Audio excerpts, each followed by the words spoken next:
A Phoenix man now arrested in the murder of his wife. We're learning new information about how investigators finally tracked him down. It's been nearly 2 months since police discovered the body of Jo Schulte in her apartment.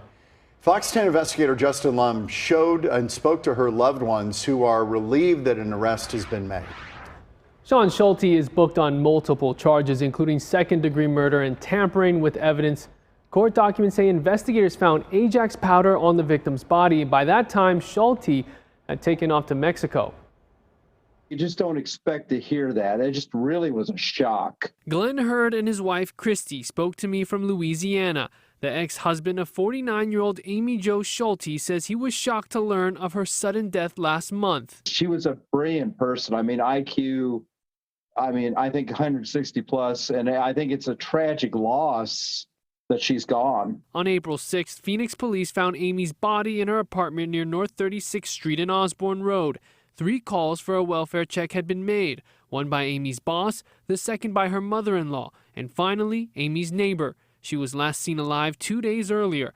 A medical examiner determined the cause of death as assault and blunt force trauma. Shaun Schulte was gone. Court documents say his mother got a call from the Mexican consulate saying her Ford EcoSport was discovered in Mexico, damaged and disabled. Shaun nowhere to be found. By May 19th, police say a customs agent spoke to the 52-year-old at the Miami International Airport, learning he traveled to Mexico, Colombia, and Haiti, now making his way back to Phoenix. 5 days later, authorities arrested him in Chandler. I knew when she told me they got married and something would happen. I just knew it. Terry Winters tells me her motherly instinct kicked in when Amy and Shaun married last December.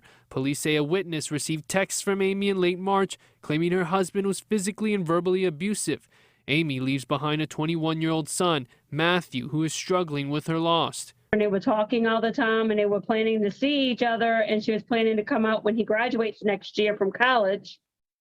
And he stole all that from Matthew. Documents reveal Shaun was convicted of aggravated assault in 2007, but sentenced to an Arizona State hospital for 7.5 years. In 2018, convicted of computer tampering. Investigators say he has a history of schizophrenia, now accused of murder with a $1 million bond.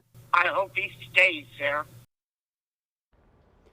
During his interview with police, court docs say Shaun denied killing his wife and drove to Mexico to find himself. That's when he says his car was stolen. Documents also say Amy requested that her husband not be let into her apartment under any circumstances. Live in the studio, Justin Lum, Fox 10 News.